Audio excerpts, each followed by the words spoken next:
Bien-aimés frères et sœurs dans le Seigneur, encore une fois, je salue chacun de vous dans ce nom qui nous a été donné, ce nom de la rédemption, ce nom qui est au-dessus de tout nom, ce nom dans lequel Dieu s'est révélé à toute l'humanité comme étant le véritable Rédempteur, le nom de Jésus qui signifie Yahweh Sauveur. Et je vous souhaite de riches bénédictions pour le Seigneur. Et que le Seigneur puisse ouvrir votre esprit pour que vous puissiez comprendre exactement ce qu'il veut dire dans sa parole et pourquoi il a envoyé sa parole. La parole n'a pas été envoyée pour que nous puissions nous enrichir, devenir des petits rois télé sur la terre. Mais tout ce que Dieu fait, c'est pour sa gloire. Ainsi, quelle que soit votre communauté, quelle que soit votre coloration spirituelle, comme je le répète tout le temps, Dieu vous aime. Et si Dieu vous aime, il vous met en contact avec son œuvre, il vous met en contact avec ce qu'il fait dans votre temps, afin que vous puissiez avoir la foi véritable, la foi qui vient de ce qu'on entend de la parole de Christ. Christ, pourquoi? C'est une parole ointe par le Saint-Esprit. Et le Saint-Esprit, il rend la parole vivante pour le temps dans lequel vous vivez. Et si vous croyez dans ce que Dieu a fait dans le temps passé, c'est bon. Si vous croyez dans ce qu'il va faire dans le futur, c'est bon. Mais la foi véritable, c'est quand vous croyez ce qu'il fait dans votre temps. Ainsi que la grâce tout-puissant repose sur chacun de vous et qui vous rende capable de pouvoir recevoir sa parole, de pouvoir la croire, de pouvoir la vivre, de pouvoir la mettre en pratique. Ainsi que Dieu, le Dieu tout-puissant, soit celui qui soit votre guide et qu'il puisse vous révéler réellement ce qu'il fait en notre temps. C'est bien d'être religieux, c'est bien d'être religieux. Beaucoup de gens prennent la religion, c'est vrai, l'argent c'est comme une couverture. Ils prennent l'argent comme leur couverture. Et ils se couvrent de la religion parce qu'ils ont peur de sorciers. D'autres parce qu'ils ont peur de la mort. D'autres parce qu'ils ont peur, c'est pas moi, que leurs affaires ne marchent pas bien. Mais, vous savez, le Seigneur cherche, comme David et la femme samaritaine, que Dieu cherche de vrais adorateurs, de ceux qui l'adorent, écoutez bien, en esprit, en vérité. Ces deux ingrédients doivent se trouver dans tout ce que nous faisons. L'esprit, la vérité, c'est la parole de Dieu. Et que vous devez adorer le Père en esprit et en vérité. Et ce sont les adorateurs que le Père recherche. Et parce qu'il y a beaucoup d'adorateurs sur la terre, mais parfois ils adorent Satan sans le savoir. Ils adorent des idoles. Et tout ça, ce n'est que pour susciter la colère du Dieu Tout-Puissant parce qu'il n'aime pas que l'homme qui l'a créé soit idolâtre. Ainsi que Dieu vous bénisse, quel que soit l'endroit où vous atteindre, que vous soyez en Afrique, que vous soyez en Europe, que vous soyez aux États-Unis, que vous soyez en Amérique latine, que vous soyez en Océanie, que vous soyez, c'est pas moi, en Australie, que vous soyez en Papouasie, que vous soyez en Asie, que vous soyez à Proche, Moyen-Orient, que la grâce du puissant repose sur chacun de vous. La parole de Dieu, Dieu est le créateur de toute la terre, de tout le monde entier. Et quand il parle, il ne s'adresse pas à une tribu, il s'adresse à tous les habitants de la terre. Que toute la terre puisse savoir, que tout le peuple puisse savoir ce que Dieu fait dans notre temps. Et si vous ne savez pas ce que Dieu fait dans notre temps, vous êtes un pauvre malheureux. Vous allez parfois adorer ce qu'il ne faut pas adorer. Vous allez parfois suivre ce qu'il ne faut pas suivre. Et nous voyons que beaucoup de gens sont trompés comme ça par Satan. Et Frère Branham a prêché un joli sermon. Il a dit, le Dieu de cet âge mauvais, ce Dieu c'est Satan, qui se fait adorer dans les églises, qui fait adorer dans beaucoup de choses. Et les gens se voient à Satan dans la magie, dans la politique, dans beaucoup de choses. Mais ce que nous avons besoin, c'est de rencontrer le Rédempteur, celui qui est le possesseur de la vie éternelle. Il est le seul qui possède cela. Il est le seul qui possède l'immortalité. Et quand vous le rencontrez, la Bible dit que le dernier Adam, 1 Corinthiens 15, verset 45, est devenu un esprit vivifiant. Il peut vous donner la vie, il peut vous rendre la vie. Ainsi que Dieu vous bénisse, et serrez vos ceintures, prenez de quoi écrire, pendant que nous allons encore nous plonger dans les profondeurs immuables de sa parole, et que Dieu vous aide à comprendre de manière correcte ce qu'il est en train de dire dans sa parole.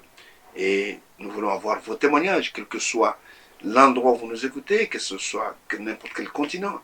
Et avec l'Internet, regardez nos numéros, regardez nos emails, regardez notre site, envoyez-nous des messages pour nous écouter.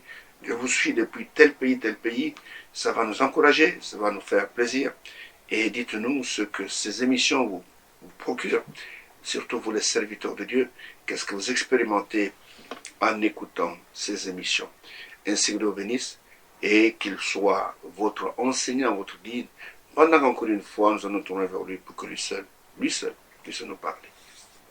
Bien-aimés frères et sœurs dans le Seigneur, nous sommes en train de nous entretenir ensemble sur le message biblique du temps de la fin. Je dis bien le message qui est biblique et qui concerne le temps de la fin, parce que Dieu a un message pour chaque temps, pour chaque âge. Dieu n'est pas un bon discoureur qui discourt seulement pour discourir, mais quand Dieu envoie sa parole, il a dit dans Ésaïe chapitre 55, que la parole qui sort de ma bouche ne peut pas revenir à moi sans avoir accompli mes desseins, sans avoir accompli ma volonté. Et si Dieu envoie un message dans un âge donné, c'est qu'il a des choses à accomplir dans cet âge. Et il veut absolument, comme la Bible dit dans Jean chapitre 11, après la résurrection de Lazare, et quand ces gens réunis dans le Sanhédrin avaient pris la résolution de tuer Jésus, et il est dit que Caïphe a dit, écoutez, vous ne comprenez rien, il vaut mieux qu'un seul homme meure que toute la nation puisse mourir. Il avait raison. Et la Bible dit dans Jean chapitre 11, verset 51 plutôt, 51, et 51 dit, or, et 52, il dit, or, il ne dit pas cela de lui-même, mais étant souverain sacrificateur cette année-là, il prophétisa que Jésus devait mourir pour la nation. Et ce n'était pas pour la nation seulement, écoutez, c'était aussi afin de réunir en un seul corps les enfants de Dieu dispersés. De réunir en un seul corps les enfants de Dieu dispersés. Donc Jésus est venu, il est venu mourir sur la croix, il est venu répandre son sang, il est venu payer la rançon pour qu'il puisse réunir en un seul corps, pas plusieurs corps, les enfants de Dieu qui sont dispersés sur la terre et qui sont dans plusieurs tribus de la terre. Et c'est la raison pour laquelle nous devons sortir de tous nos camps, de toutes nos tribus, pour aller vers Jésus, entrer dans ce corps. Et comment entre-t-on dans ce corps? On entre par le baptême du Saint-Esprit. Et comment reçoit-on le baptême du Saint-Esprit, s'il vous plaît? Et c'est en écoutant la parole de la vérité, l'évangile de votre salut. Quand vous croyez cet évangile, Dieu met sur vous le sceau, son sceau, le sceau en lui, qui est le Saint-Esprit, le sceau d'identification qui montre que vous êtes un enfant. Il y a des gens qui pensent qu'il y a le Saint-Esprit partout, même dans les dénominations. On parle dénominationnel. Ça n'existe pas. Le Saint-Esprit, c'est un inspecteur. Il met le sceau uniquement là où il trouve la vraie parole. Quand il trouve que dans votre cœur, vous êtes rempli, c'est pas moi, de l'idolâtrie, vous adorez Marie à place d'adorer le Dieu véritable, vous adorez, c'est pas moi, des hommes, je ne vais pas citer trop de noms, que vous adorez dans vos églises, et vous adorez, c'est pas moi, William Branham. Le Saint-Esprit ne peut pas sceller une telle âme. Le Saint-Esprit scelle uniquement l'âme qui a reçu la parole de Dieu, conformément à la vérité, c'est-à-dire qui croit comme les Saintes Écritures. Si vous ne croyez pas comme cela, le Saint-Esprit ne viendra pas. C'est pourquoi je le répète encore à tous ces prédicateurs du soi-disant message, entre guillemets, mais qui n'ont pas expérimenté le baptême du Saint-Esprit, qui n'ont pas expérimenté le Seigneur lui-même, qu'il n'y a pas de Saint-Esprit n'importe où. Et aujourd'hui, pour avoir le Saint-Esprit, vous devez absolument croire à ce message. Ce message n'est pas l'apanage ou, c'est pas moi, la propriété d'un petit groupe qu'on appelle des branhamistes. Non. Ce message, c'est le message de Dieu envoyé au travers d'un prophète qui s'appelle William Branham, et pour rassembler les enfants de Dieu dans cet âge, c'est le seul message qui prépare l'épouse pour l'enlèvement. Vous m'entendez? C'est le seul message. Et pour préparer l'enlèvement, c'est pourquoi dans ce message, c'est le seul message où tu peux expérimenter le baptême du Saint-Esprit. Pourquoi? Parce que ce message, c'est la parole de Dieu révélée pour cette heure. C'est la voix de Dieu dans ces derniers jours. C'est la seule parole. Et le 11 juin 1933, le Seigneur lui-même a parlé au parti de la colonne de feu, au-dessus de ce jeune homme de 24 ans qui était William Branham, pendant qu'il baptisait dans le feu de l'Ohio. Et la voix est sortie de cette colonne de feu en disant de même que Jean-Baptiste a été envoyé comme précurseur de la preuve de Jésus-Christ, ainsi tu envoies avec un message qui préparera, qui sera précurseur de la seconde venue. Il n'a pas dit que tu es le précurseur. Non. La preuve, c'est que lui, il est parti, mais l'épouse est en train d'être préparée par le message qui nous a amenés. Donc c'est le message qui est précurseur. Ce n'est pas le prophète qui est précurseur. Vous comprenez? Le prophète a amené le message qui est précurseur. Et c'était la première fois que le mot message était mentionné. Hein? Le même frère Branham ne connaissait pas le mot message. Mais tu as envoyé avec un message qui sera précurseur de la seconde venue de Jésus-Christ. C'est pourquoi la préparation, tous les ingrédients pour la préparation se trouvent dans ce message. Alors ne voyez pas le Saint-Esprit n'importe où. Et oh non, tu peux épouser même une fille qui est dénominationnelle pourvu qu'elle ait le Saint-Esprit. Alors c'est que tu ne comprends rien. Comment une fille qui a une parole dénominationnelle peut être scellée du Saint-Esprit? C'est impossible. Vous devez recevoir, tel qu'il est écrit dans Éphésiens au chapitre 1er, Éphésiens au chapitre 1er, le verset 13. Retenez bien cela, prédicateur, pasteur. Il est dit, en lui, c'est-à-dire en Christ, vous aussi, après avoir entendu la parole de la vérité, pas la parole hybridée, pas la parole d'une communauté, de la vérité, l'évangile de votre salut, en lui, vous avez cru, vous devez croire c'est par la vérité, et vous avez été scellés du Saint-Esprit qui avait été promis. Le Saint-Esprit est une promesse. Qui a fait la promesse? C'est la promesse du Père. Le Seigneur a dit à ses disciples, dans Actes chapitre 1er, Actes chapitre 1er, et je relis toutes ces écritures pour vous montrer que nous ne racontons pas des bêtises. Actes chapitre 1er, et il est dit ceci, à partir du verset 4, il est dit, comme il se trouvait avec eux, il leur recommanda de ne pas s'éloigner de Jérusalem. Écoutez, mais d'attendre. D'attendre quoi? C'est que le Père a promis. Vous entendez? D'attendre ce que le Père a promis, c'est le Père qui a promis. C'est que je vous ai dit, leur dit-il, car Jean a baptisé d'eau, mais vous, dans peu de jours, vous serez baptisés du Saint-Esprit. Donc, la promesse, plutôt le Saint-Esprit, c'est la promesse du Père. Le Saint-Esprit ne se ramasse pas dans la rue. Aucune communauté n'a le Saint-Esprit. Jean-Baptiste a dit dans Matthieu chapitre 3, Matthieu chapitre 3, regardez ce que Jean-Baptiste a dit à propos du Saint-Esprit. C'est pour vous dire que aucun homme ne peut vous donner le Saint-Esprit. Votre pasteur peut vous donner le Saint-Esprit. Et au verset 11 du chapitre 3, Jean-Baptiste dit ceci, moi je vous baptise d'eau pour vous amener à la repentance. Mais celui qui vient après moi est plus puissant que moi, et je ne suis pas digne de porter ses souliers. C'est-à-dire que la rédemption, ce n'est pas moi, je ne suis pas capable de faire ça. Lui, il vous baptisera du Saint-Esprit et de feu. Il est le seul qui possède ce Saint-Esprit-là. Alors quand je vois parfois dans certains exemples, j'ai vu ça une fois à la télévision, un prédicateur. Il y a des aventuriers qui disent, écoutez, tenez-vous tous par la main.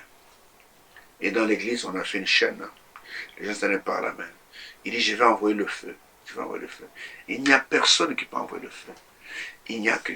Et puis, les gens ne comprennent rien à la porte de Dieu. Et puis, il a commencé, les gens se sont tenus par la main. Il a commencé à crier feu, et pour que ça sonne bien, il priait en anglais, fire, fire, fire, fire. Et il y avait des gens qui tombaient.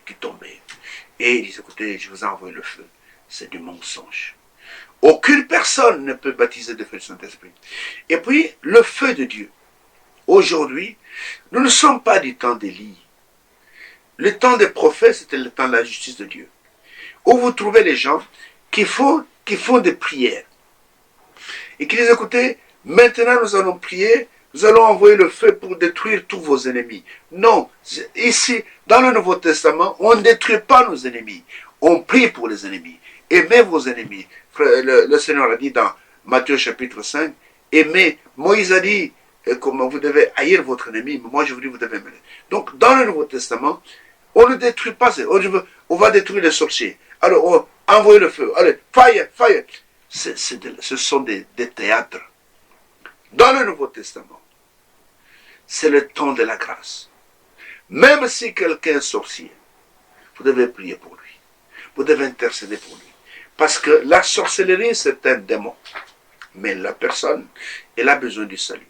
Et si vous aimez la personne, vous chasserez la sorcellerie et vous allez garder la personne. Alors nous voyons, mes bien-aimés frères, que Dieu, dans ce temps de la fin, nous a visités d'en haut, et nous a envoyé le soleil levant, qui nous a visités d'en haut, et afin que nous puissions expérimenter les choses que Dieu, par sa grâce, a voulu que nous puissions expérimenter. Et nous sommes en train de prouver par les Écritures que ce message biblique que vous écoutez n'est pas un dogme, un credo d'une dénomination, d'une communauté, mais ce message que vous écoutez, c'est une parole qui est venue directement d'en haut.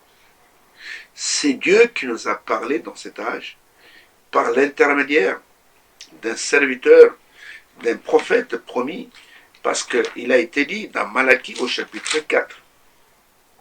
Nous répétons tout le temps cela, pour que cela vous pénètre bien. C'est ce que nous vivons dans cet âge, ce que nous avons vécu. Il est écrit au verset 5, au verset 6. Il est dit, « Voici, je vous enverrai Élie, le prophète, avant que le jour de l'Éternel arrive. » Ce jour grand et redoutable, nous avons parlé de tout ça, que c'était le jour de l'Éternel, ce jour de colère, de vengeance. Il ramènera le cœur des pères à leurs enfants. Ça, c'est ce que Jean-Baptiste a fait. Et le cœur des enfants, leur père, ce que le temps de la fin va faire, j'ai expliqué tout ça, de peur que je ne vienne frapper le pays d'interdit. Un prophète promis, de la même manière que Jean-Baptiste était un prophète promis. C'est-à-dire que, vous voyez, dans Malachie chapitre 3, au verset 1er, Malachie chapitre 3, la première partie du chapitre 1er, il est dit, « Voici, j'enverrai mon messager. Il préparera le chemin devant moi. » Point. Ce messager, c'était Jean-Baptiste. Il était un prophète promis.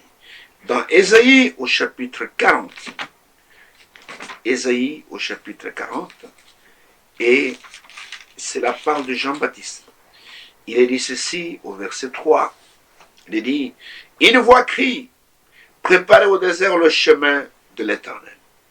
Aplanissez dans les lieux arides une route pour notre Dieu. Que toute vallée soit exaucée, que toute montagne et toute colline soient abaissées, que les coteaux se changent en plaine et les défilés étroits en vallons. Alors la gloire de l'Éternel sera révélée. Au même instant, toute chair la verra, car la bouche de l'Éternel a parlé. » Ça, c'était les Écritures qui annonçaient la venue de ce messager qui allait venir préparer la première venue de Jésus-Christ. Et la Bible indique même qu'une voix crie dans le désert. De la même manière que Jean-Baptiste, quand il a commencé son ministère, il est sorti du désert et il a commencé à prêcher. Jean-Baptiste n'a pas commencé son ministère dans le temple, non. Il est sorti du désert. Tout doit s'accomplir parfaitement comme Dieu l'a annoncé. Et il est venu avec une parole promise. Il n'avait qu'une seule prédication, répentez-vous, car celui que vous attendez depuis des années, il est à la porte. Mais qui a écouté cela? Les religieux de son temps n'ont pas écouté cela. Dans Luc chapitre 7, verset 30, le Seigneur dit ceci, que les pharisiens et les docteurs de la loi, pour avoir refusé d'être baptisés par Jean-Baptiste, ont rendu nul à leur endroit tous les desseins de Dieu pour ce temps-là. De la même manière, tous ceux qui refusent de croire ce message, c'est-à-dire de refuser de croire ce que Dieu a fait dans notre temps, ils rendent nuls les desseins de Dieu pour notre temps envers eux, et ils n'expérimenteront ni le baptême du Saint-Esprit, ni l'enlèvement. Vous comprenez? Et nous devons absolument, parce que quand Dieu envoie sa parole au travers de ses messagers, nous devons absolument recevoir cette parole. C'est quand nous recevons cette parole que Dieu peut ajouter encore d'autres choses, que Dieu peut nous bénir encore davantage. Ainsi, Dieu a suscité un prophète dans cet âge. Nous sommes là pour rendre témoignage de cela. Et il est né le 9 avril 1909. Et là, dans cette cabane qu'on vous montre, cette cabane de Kentucky, dans les montagnes de Kentucky, et il est venu sur cette terre selon la parole qui avait été annoncée à son sujet, et nous voyons que les signes surnaturels l'ont accompagné depuis son enfance et jusqu'à ce qu'il nous a quittés. La colonne de feu qu'on ne voyait plus, la colonne de feu qui a marché avec Israël, la colonne de feu qui a rencontré Moïse, la colonne de feu qui a marché avec, qui a rencontré plutôt Saul de Tarse sur le chemin de Damas, la même colonne de feu qui apparaissait seulement aux Juifs, s'il vous plaît. Aux Juifs, cette colonne de feu est apparue dans notre génération à quelqu'un des nations, et parce que la parole disait, Zacharie chapitre 14, verset 7, qu'au temps du soir, la lumière paraîtra. C'est le temps du soir, c'est-à-dire c'est le crépuscule du jour du salut. Au temps du soir, la lumière paraîtra, et ce prophète n'est pas apparu en Afrique, il n'est pas apparu en Israël. Israël, c'était au temps du matin, c'est là où Jésus était, mais au temps du soir, c'est à l'extrémité de l'extrémité, aux États-Unis, que Dieu va susciter ce prophète. C'est là où il est sorti, avec une parole puissante. Alors, dans ces émissions, nous voulons un peu démystifier beaucoup de choses qui se disent autour de cet homme. Et si je vous raconte un peu tout ce qui s'est passé dans sa vie terrestre, ce n'est pas pour le plaisir de raconter ou de glorifier un homme. C'est pour vous montrer l'humanité de cet homme, c'est qu'il était un homme comme toi et moi, comme dans Jacques au chapitre 5. Jacques chapitre 5, verset 17. Regardez ce que Jacques nous dit à propos de l'Élie de Tishbit, verset 17. Il est écrit, Élie était un homme de la même nature que nous. Élie de Tishbit. Il pria avec instance pour qu'il ne pleuve point. Il ne tomba point de pluie sur la terre pendant 3 ans et 6 mois. Puis il pria de nouveau, et le ciel donna de la pluie, et la terre produisit son fruit.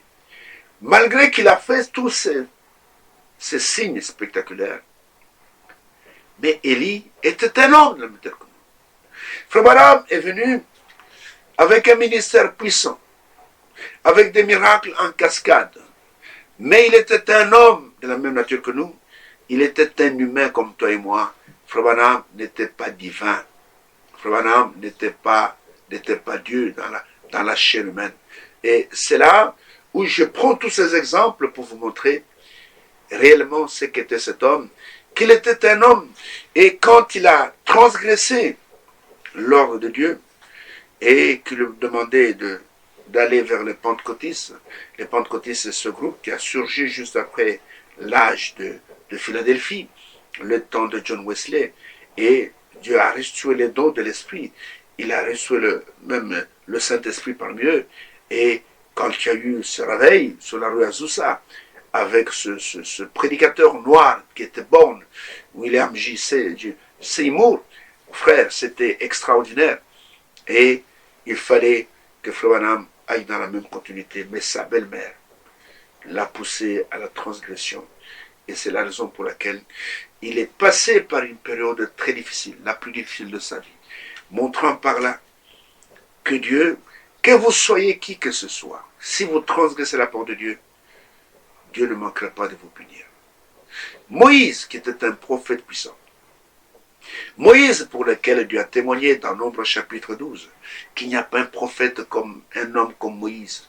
Et avec les autres, je donne des visions, je donne des sons. Mais Moïse, il voit constamment la représentation de l'Éternel et je lui parle de bouche à oreille.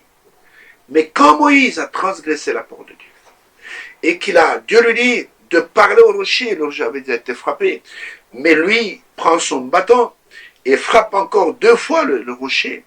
Dieu lui dit, à cause de cela, tu n'entreras pas dans la terre promise. Et tu vas rester là. Il y a des prédicateurs qui sont sans révélation, sans scrupule. J'ai entendu quelqu'un dire, mais Moïse est entré dans la terre promise. On l'a vu sur la montagne de transfiguration. Oui, plus tard, ça c'est autre chose. Mais quand Israël est entré, Moïse est mort sur le mont Nebo. Moïse n'est jamais entré. Lui et Aaron ont été punis. Ils ne devaient pas entrer dans la terre promise. Et Dieu lui a dit, donne des instructions à ce jeune homme, José, de la tribu d'Éphraïm, qui n'était pas un lévite, celui qui fait rentrer le peuple dans son héritage. Mais toi, tu n'entreras pas, à cause que tu as frappé, tu as brisé les Écritures. C'est comme pour dire que Christ allait mourir 2 fois. Tu as brisé les Écritures, tu n'entreras pas dans la terre promise. Vous comprenez? On ne se moque pas de Dieu. Et nous voyons que Frère Branham aussi, et chaque fois qu'il a transgressé, même, je peux vous dire cela avant le temps, quand il est en Afrique du Sud, et que Dieu l'avait interdit d'aller quelque part, que les frères l'ont entraîné à aller faire une campagne dans une ville, Dieu l'avait dit, n'y va pas. Parce que ces gens voulaient plutôt s'attirer la gloire. Mais il est parti, le premier jour, Dieu a envoyé une tempête, il n'y a pas eu de campagne. Le deuxième jour, les gens sont encore revenus, tempête. Mais le troisième jour, Dieu a laissé. Il y a eu campagne, il y a eu des guérisons. En cascade, le peuple Dieu a dit, viens ici. Je suis devenu ton ami. Hein. Je te dis de ne pas y aller, mais toi tu vas. Et voilà, tu seras frappé de la dysenterie. Dysenterie, c'est la diarrhée avec le sang. Il a souffert de cela pendant 6 mois. Il pense même qu'il allait mourir. Il avait maigri comme ça. Et parce que Dieu ne supporte pas qu'on puisse désobéir à sa parole. Alors nous voyons qu'il a perdu en un laps de temps, en 1936, il a perdu son père, il a perdu son frère qui a été abattu par quelqu'un, il a perdu sa belle-sœur, il a perdu sa femme, notre sœur Hop, il a perdu son bébé, notre sœur Sharon Rose, à l'âge de 9 mois. Et cette période, qui est la période la plus dure de sa vie, je vous dis ces choses pour montrer qu'il était un homme comme toi et moi. Il n'était pas Dieu. Hein. Jésus n'a jamais eu des enfants avec une femme sur la terre. Vous êtes des insensés quand vous dites que Branham est Dieu. Vous êtes, quelque chose ne va pas dans votre tête. Dieu n'aura jamais des enfants par le sexe. Nullement. Jamais. Par le sexe. Ça ne se fera pas. Mais la Bible dit, Ésaïe 53, verset 10, qu'après avoir livré son âme en sacrifice pour le péché, il verra une postérité. Il prolongera ses jours. Et l'œuvre de l'Éternel, comment je veux dire, prospérera entre ses mains. Vous comprenez? Et il était un homme. Et quand cette affaire est arrivée, je vous ai lu la fois passée, pour ce passage que j'ai lu dans la biographie, les derniers moments avec son épouse, avec la sœur Hop, lui, il était en pleurs. Il a prié Dieu, c'est comme si Dieu s'était détourné de lui. Et lui-même dit que la voix du transgresseur est dure. Il savait qu'il était transgresseur. Et la sœur Hop lui dit, Billy, pourquoi m'as-tu appelé? J'étais déjà de l'autre côté. J'ai vu le pays, Billy. C'est un très beau pays. De l'autre côté, je n'étais plus malade. J'étais dans un corps extraordinaire. Il lui-même pose la question, c'est vrai? Tu as vu le pays? Est-ce que Jésus peut poser une telle question? Hein? Jésus était Dieu manifesté. Il dit, j'ai vu le pays. Tu ne te tracasse pas pour moi. Je m'en vais. Promets-moi seulement que tu vas te remarier pour que mes enfants qui restent puissent avoir une maman. Elle ne savait pas que 2 semaines après, 4 jours après plutôt, que Sharon allait la suivre. Elle ne savait pas. Et nous voyons. Et quand il a enterré son épouse, qui est morte le 22 juillet 1937, et qu'il a enterré, 4 jours plus tard, on veut lui dire que ton bébé qui est à l'hôpital est en train d'agoniser. Il est parti. La petite le regardait, en train d'agoniser. Et il lui parlait, mais elle faisait un effort pour le tenir. Elle ne pouvait pas. Et elle est morte comme ça, le 26 juillet 1937. Sharon Rose. Et on est allé l'enterrer dans le même caveau que sa mère. On a ouvert la tombe, on a ouvert le cercueil, on a placé l'enfant dans les bras de sa mère. C'est ainsi qu'elles ont été enterrées. Si vous allez à Jeffersonville, si vous allez dans le cimetière où je trouve la tombe de Frère Branham, avec cette pierre tombale en forme de pyramide. Regardez juste à côté. Vous avez la tombe de Hop et de Sharon Rose. Et une petite plaque, toute petite, sont là, juste à côté. Ils ont été enterrés. Et va commencer une période très difficile pour Frère Branham. Avec tous ces morts en cascade. Tous ces morts en cascade.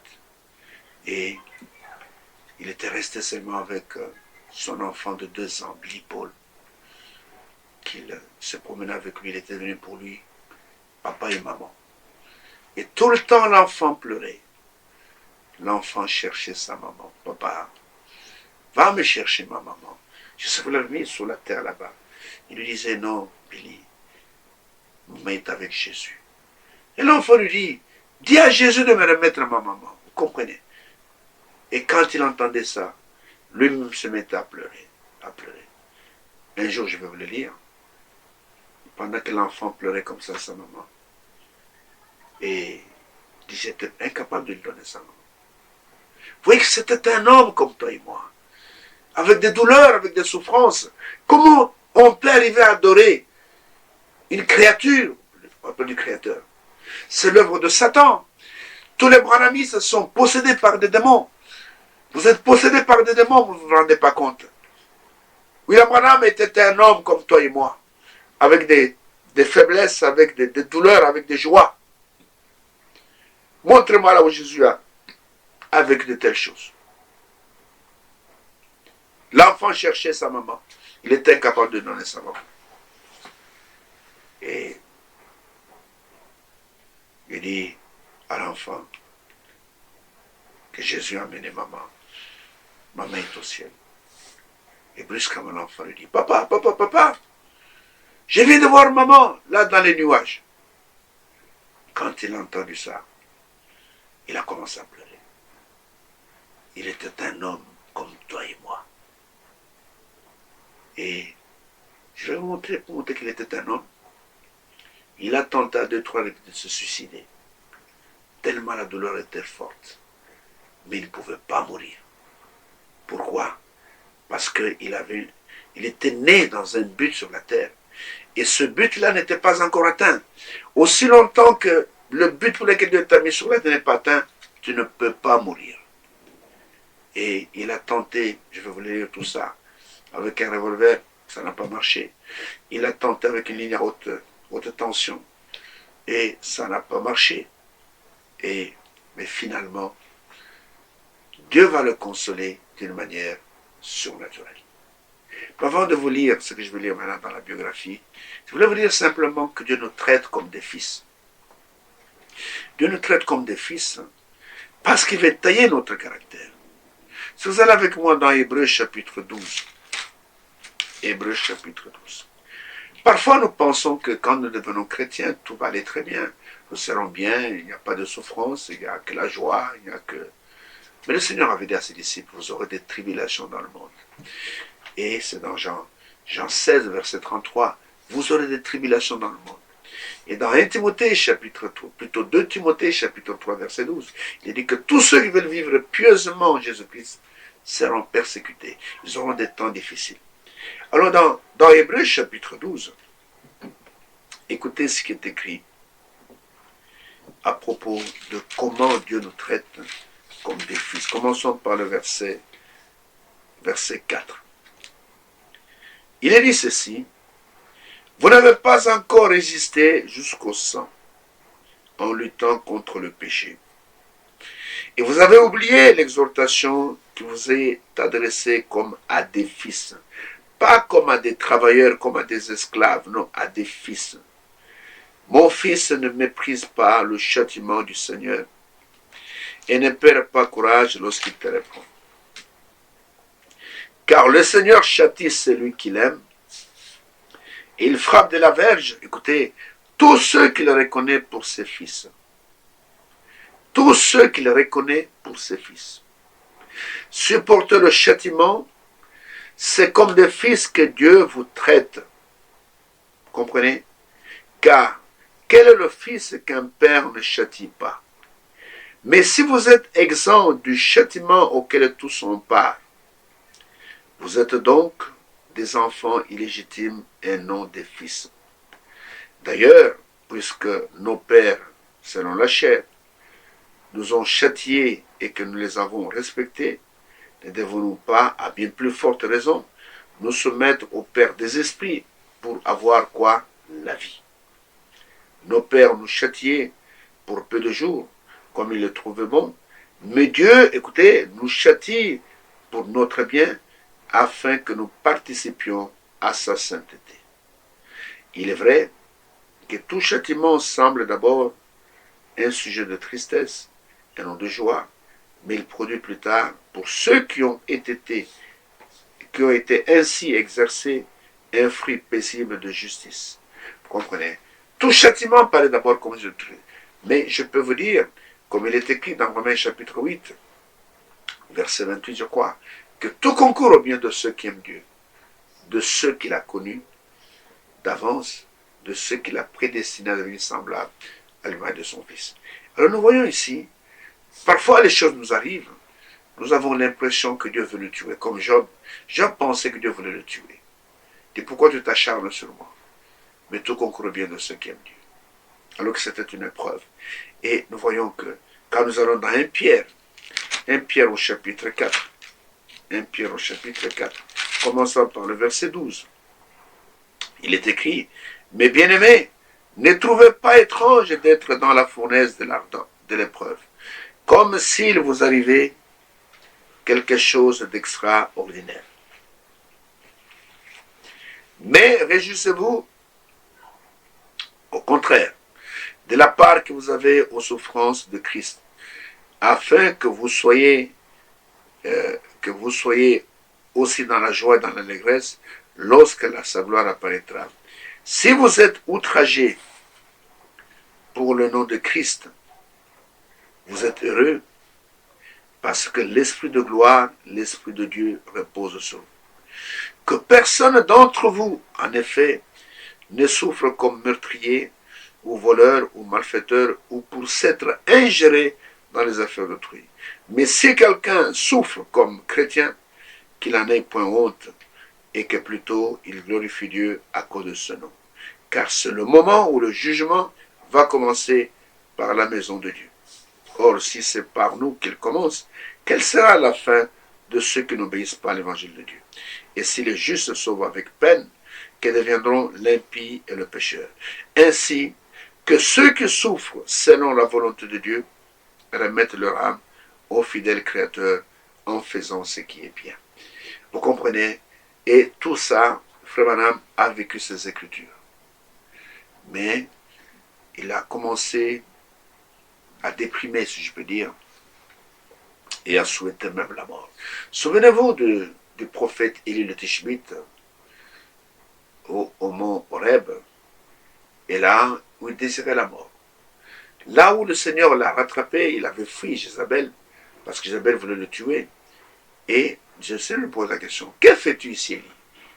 Tu es censé être sur le champ de mission, tu es censé témoigner de moi, de ma puissance, de ma parole.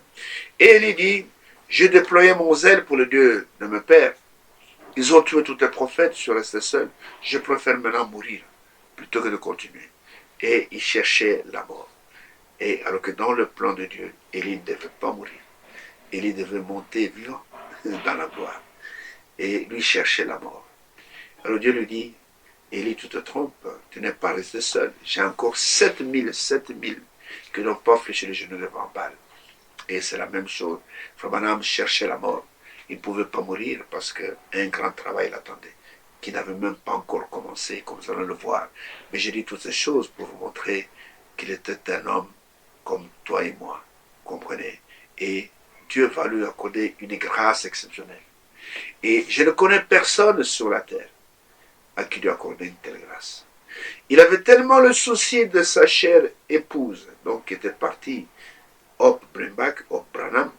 Il avait tellement de soucis de sa chère fille, Sharon Rose, qui voyait ses petits bras, comment elle tenait son papa, que Dieu va lui accorder une grâce extraordinaire. Et cette grâce est laquelle? C'est de revoir Hop et de revoir Sharon. pour vous montrer que la mort n'est pas une finalité. La mort n'est qu'une transition pour nous amener quelque part. Hope n'était pas morte. Hope avait simplement quitté ce corps qu'on a amené dans la terre. Mais Hope était quelque part. Sharon Rose n'était pas morte. Elle a seulement quitté son petit corps de bébé. Elle était quelque part. Et Dieu va lui donner, vous connaissez cette grâce, une consolation extraordinaire. Il va voir que Hope et Sharon sont très bien. Elles sont dans la gloire. Et c'est pourquoi la Bible dit, heureux ceux qui meurent maintenant dans le Seigneur. Oh, car leurs œuvres le suivent. Nous ne mourrons pas, nous dormons. Quand le Seigneur est allé à la tombe de Lazare, il dit à ses disciples, notre ami Lazare dort. Pour nous, la mort c'est un sommeil. Et il arrivera un temps où la voix du Seigneur va retentir à partir des cieux et où nous serons réveillés du sommeil de la mort. Et nous voyons que ce qu'il dit dans 1 Thessaloniciens chapitre 4, qu'à la voix, au cri de commandement, ce cri c'est pour lui. Ce cri n'est pas le message, s'il vous plaît. Ce cri n'est pas le message. Et je sais que ça choque beaucoup de gens. Le message, c'est le cri de minuit. C'est le cri qui va retentir. C'est ce message, c'est le cri de minuit qui réveille l'épouse. Mais le cri de commandement, il est adressé à la mort pour restituer. C'est le même cri qu'il a fait entendre devant la tombe de Lazare. C'est le même cri qu'il a fait entendre sur la croix quand il a crié. Les saints de l'Ancien Testament sont sortis de la tombe.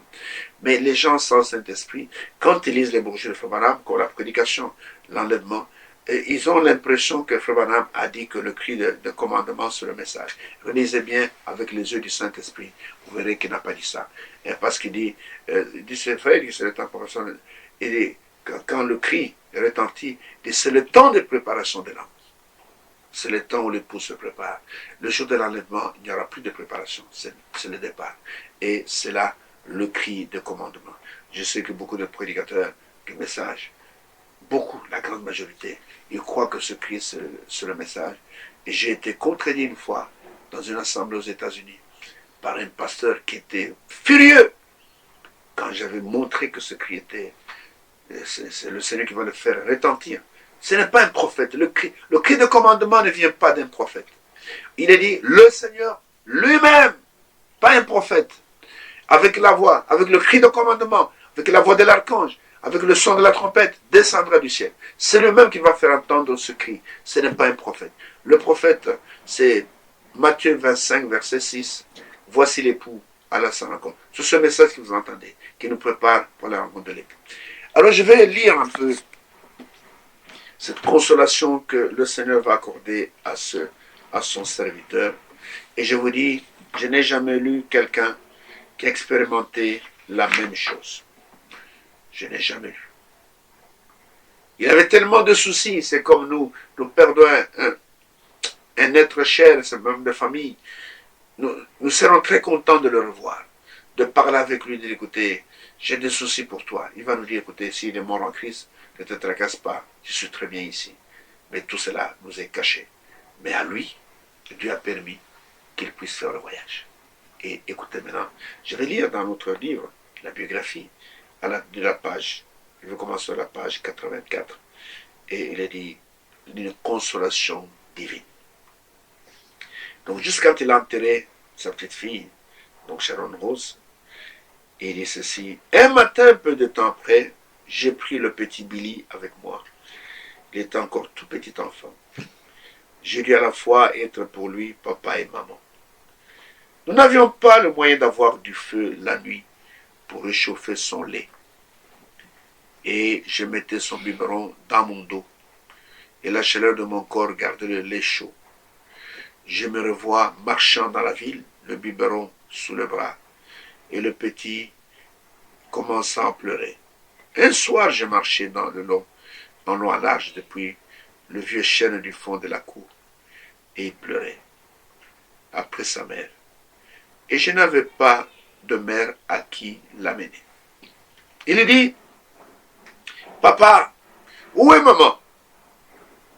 L'as-tu mise dans cette terre? J'ai dit, non, chérie, elle est très bien, elle est au ciel. Il pleurait. Il était assez tard le soir.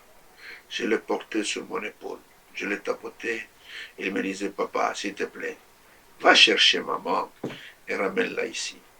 J'ai dit, chérie, je ne peux pas aller chercher maman. Jésus, eh bien, dit-il, dis à Jésus de m'envoyer maman. Je la veux. Vous voyez que c'était un homme. Vous voyez, je vous montre dans son humanité. C'était un homme. Il n'était pas Dieu. Il parle de Jésus. Et l'enfant lui dit, il dit à Jésus de me ramener ma maman. Et que, alors il dit, j'ai dit bien mon chéri, toi et moi, nous la verrons un jour. Il me trompe disant, papa, j'ai dit oui. Il me dit, j'ai vu maman là-haut dans le nuage, dans ce nuage. Il dit, ce fut un tel crève-cœur.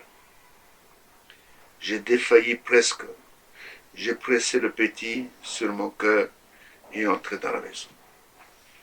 Des jours passèrent, je ne pouvais pas oublier cela. J'essayais de travailler. Je ne pouvais pas revenir à la maison. Ce n'était plus la maison. Nous n'avions que de meubles en mauvais état. Mais c'était quelque chose dont elle et moi, donc Hop, avions profité ensemble. C'était notre foyer. Je me souviens d'un jour où j'ai travaillé pour le service public. Je devais réparer une ligne secondaire en mauvais état, une ligne téléphonique. C'était très tôt le matin. J'escaladais cette croix. J'étais très haut et je chantais là-haut sur la colline. Et la ligne principale arrivait au transformateur, dans la ligne de courant, et repartait par le secondaire. J'ai vu le soleil se lever derrière moi. Mes mains étendues dessinaient sur la colline la forme de la croix. Je pensais, ce sont mes péchés qui l'ont amené là. Ce sont mes péchés. Jésus n'avait pas de péché. William Branham avait des péchés. Il dit, mais ce sont mes péchés qui ont amené le Seigneur à la croix. J'ai dit, Sharon, chérie, papa désire tellement te voir. Combien j'aimerais te tenir de nouveau dans mes bras. Toi, petite, bien-aimée. J'ai fui hors de moi-même. Cela faisait plusieurs semaines. C'était du 2300 volts qui passait à côté de moi. J'enlevais mon gant de caoutchouc. J'ai dit, Dieu, j'ai honte de faire cela. Je suis un lâche. Mais Sharon, papa, vient te voir et maman aussi dans quelques minutes. Il voulait se suicider. Il voulait toucher la ligne à haute tension. J'ai commencé à enlever ce gant et il se passa quelque chose. Quand je revins à moi, j'étais assis par terre, pleurant, les mains posées sur mon visage. C'était la miséricorde de Dieu. C'était lui protégeant son don, pas moi. Vous entendez ça? Il a voulu se suicider en avançant sa main pour toucher la ligne haute tension. Mais quelque chose s'est passé, lui-même ne sait pas ce qui s'est passé. Et quand il a pris connaissance, il était au bas du poteau, assis, et les mains sur le visage, en train de pleurer. Il dit, c'était la miséricorde de Dieu. C'était lui, Dieu, protégeant son don, pas moi. Pourquoi il avait placé ce don dans cet homme? Et ce don devait agir en tant que le messager de l'âge. Il ne pouvait pas mourir, il ne pouvait pas se suicider. D'ailleurs, les enfants de Dieu ne se suicident pas. Il dit, il protégeait son don. Quand Dieu place son don dans un homme, écoutez-moi bien, il doit en prendre soin, il doit le protéger. Regardez Joseph chez Potiphar. La femme de Potiphar a voulu l'entraîner dans l'adultère, dans la vie impure. Mais Dieu a protégé le don qui était en Joseph. Dieu n'a pas permis que cet enfant qui était là, qui avait le don en lui, puisse se pervertir. Et ici, Dieu l'a protégé. Il n'a pas voulu qu'il puisse mourir. Si c'était un pécheur, il allait seulement avancer la main et puis il allait brûler. Hein. C'est les hautes tensions. Vous brûlez comme du charbon. Et je continue la lecture. Donc, il dit ceci, c'était la miséricorde de Dieu. C'était lui protégeant son don, pas moi. Je serrai mes outils, je m'en retournai. Il leur dit, donc il dit à la société, je m'en vais à la maison. J'ai fait le tour de la maison. Il faisait assez froid. J'ai pris le courrier et entré. Nous avions une petite pièce et je dormais là, sur un lit de camp. En regardant le courrier, la première chose que je vis, c'était ces petites étrennes de Noël, de 80 ans. Il est écrit là-bas, Mademoiselle Sharon Rose Branham.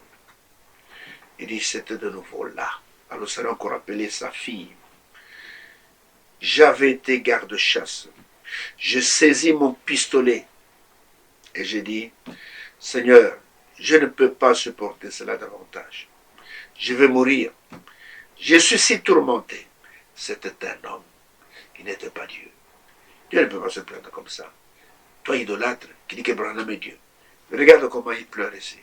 Il dit, il s'adresse à Dieu. Je vais mourir. Je suis si tourmenté. Je tire en arrière le chien du pistolet que j'appuyais sur ma tête. Et je m'agenouillais là près de mon lit, dans cette chambre obscure. J'ai dit, il a commencé à, donc pendant qu'il y avait le revolver sur sa tempe ici, notre Père qui est aux cieux, que ton nom soit sanctifié, que ton règne vienne, que ta volonté soit faite, ainsi de suite. Alors que j'essayais et pressé sur la gâchette aussi fort que je pouvais. J'ai dit que ta volonté soit faite sur la terre comme au ciel. Donne-nous aujourd'hui notre pain quotidien. Et le coup ne partait pas. Pendant qu'il priait, après cette prière, il appuyait sur la gâchette. Le coup ne partait pas. Et j'ai pensé, oh Dieu, veux-tu vraiment me mettre en pièces? Qu'ai-je fait? Tu ne me laisses pas mourir. Et je jetai par terre le pistolet et le coup partit tirant la balle à travers la pièce. Et j'ai dit, Dieu, pourquoi ne puis-je pas mourir et en finir? Je ne peux vraiment pas aller plus loin. Tu dois faire quelque chose pour moi. Je m'affaisais sur ma petite couchette, sale, et me mis à pleurer. Vous voyez, c'était un homme comme toi et moi. Il cherchait à mourir. C'est à ce moment-là que Dieu va intervenir. Dieu, il est un secours qui ne manque jamais au temps de la détresse. Frère, si réellement tu es un fils de Dieu, Dieu ne peut pas t'abandonner. Il cherchait à mourir, il pensait que si je meurs, je ne veux plus souffrir. Mais il voulait mourir. Mais il n'a pas songé à son petit Billy Paul qui allait rester. Qu'est-ce qu'il allait devenir? Sans père, sans mère. Lui, il voulait partir. Il voulait aller se reposer. Alors, quand il a commencé à pleurer, il s'est endormi. Il dit, et j'ai dû m'endormir. Et je ne sais pas s'il dormait ou quoi. Je me vis marchant à travers une prairie, chantant ce chant. Il y a une roue du chariot qui est brisée. Chemin faisant, j'ai remarqué un vieux chariot couvert et la roue était cassée. Comme je m'approchais, j'ai regardé et là se tenait une très belle jeune fille d'environ 20 ans. Elle avait les yeux bleus, les cheveux blonds, flottants au vent. Elle était toute vêtue de blanc. Je l'ai regardé et lui dit, bonjour mademoiselle, et j'ai continué. Elle dit, hello papa.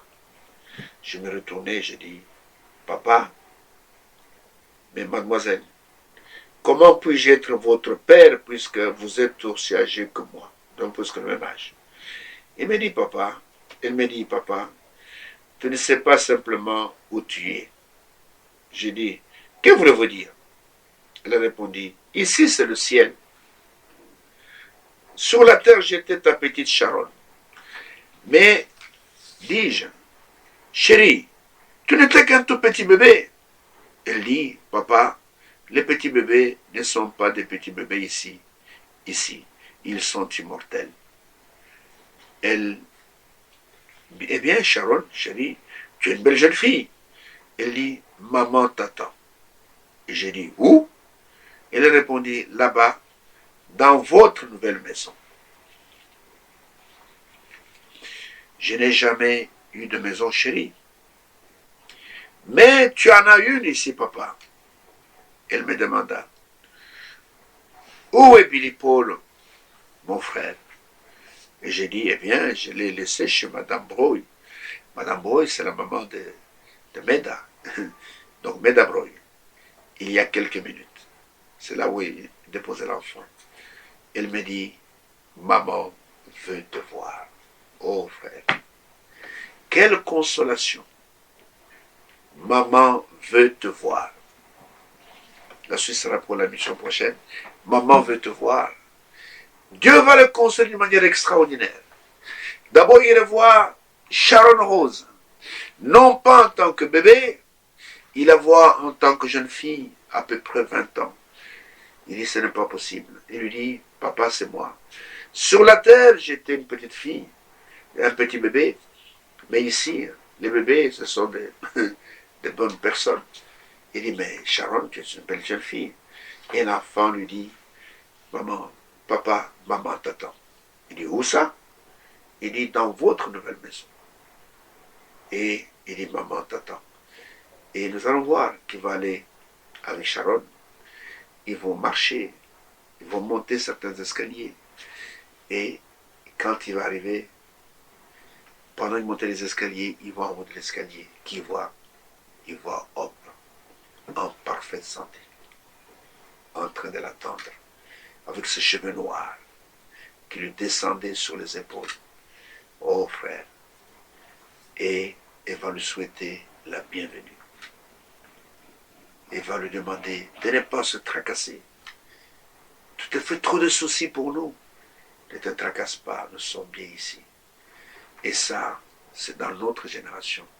Dieu a permis cela pour que le témoignage soit donné, pour que nous puissions savoir que la mort n'est pas une finalité, mais au contraire, c'est une transition pour nous amener dans un pays, oh, qui est au-delà des étoiles, comme chantons, il y a un pays au-delà des étoiles, et il y a une cité où il n'y a point de nuit, et c'est là où les immortels sont en train de nous attendre.